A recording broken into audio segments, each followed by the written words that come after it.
Ayan. Tapos na mga akla, mag-pictorial. Taho with a view.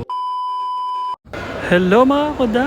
So eto na nga, ano nga bang meron sa dulo ng Station 1? Ayan, papasukin na natin yung Lagos na papuntang Narnia. O kung nasa Bora kayo at wala kayong balak gawin, eto, gawin nyo, libreng activity sa Boracay. Diretsuhin nyo lang yung Station 1, tumawid kayo dun sa keyhole. Ayan, makikita nyo ang magandang parte pa ng Station 1, yung pinakadulo. Tinatawag daw nilang Diniwid Beach yan. Perfect for sunset viewing.